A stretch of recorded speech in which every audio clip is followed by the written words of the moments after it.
우리가 평소에 몸에 이상이 생겨 처방받아 먹는 약들은 보통 식후 30분이 지나서 먹으라고 명시되어 있습니다. 그런데 일반적인 사람들 중 일부는 이런 식후 30분이라는 규칙에 대해 크게 관심을 가지지 않고 밥이 소화될 때 같이 소화되라고 그러는 거구나 하며 안일하게 밥을 먹은 뒤 바로 약을 복용하거나 심지어 밥을 먹지 않은 상태로 약을 복용하는 사람들도 있습니다. 그렇다면 일반적인 약들은 왜 밥을 먹은 뒤 꼭 30분이 지나서 복용해야 하는 것이며 이런 규칙을 게을리하면 몸에 어떤 영향이 미치는 걸까요? 우선 모든 약이 식후 30분이 지나서 복용해야 하는 것은 아니며 식후 즉시 복용, 식사 30분 전 복용 등 권장 복용법이 다른 약품들도 많이 있고 영상에서는 가장 흔한 복용법인 식후 30분에 대해서만 파헤쳐 보도록 하겠습니다.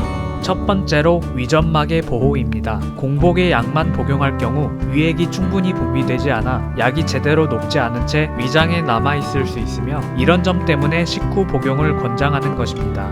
하지만 이 점만 놓고 본다면 식사 후 즉시 복용을 하든 30분을 기다리든 큰 차이는 없을 수도 있습니다. 식후 30분을 강조하는 이유는 따로 있습니다. 식사 직후에는 위장에서 위산과 소화 효소가 많이 분비되고 있을 시점이기 때문에 식사 직후에 약을 먹게 되면 약의 온전한 흡수에 방해가 되기도 하고 약의 대사 작용에도 영향이 생길 수도 있기 때문에 식후 30분간의 텀을 두고 있는 것이라고 합니다. 또한 약은 규칙적인 복용이 정말 중요한데 현대인들 입장에서 까먹지 않고 꼬박꼬박 규칙적으로 챙겨 먹기란 그리 쉽진 않을 것입니다. 그래서 자연스럽게 식사와 연결지어 쉽게 기억하고 꼬박꼬박 챙겨 먹을 수 있기 위한 부분도 있다고 합니다. 저는 점점 나이가 들어가면서 몸이 약해짐을 느끼고 먹는 약도 이전보다 차츰 많아지는 것 같다고 느낍니다. 어릴 때는 아무렇지 않게 먹던 치킨도 요즘은 먹기만 하면 소화가 예전처럼 쉽게 되지 않아서 더 이상 가볍게 먹는 음식도 아니게 되었고 내과를 방문하는 일이 잦아진 것 같습니다. 하물며 어릴 때는 과자 같은 간식거리를 보면 무슨 맛일까를 먼저 고민했다면 요즘은 성분표를 먼저 보게 되고 사탕보다는 오메가3 같은 건강식품을 더 관심있게 찾아보는 것 같습니다. 이런 게 모두 제가 나이가 든 탓도 있겠지만 운동을 게을리했던 게 가장 크다고 생각합니다.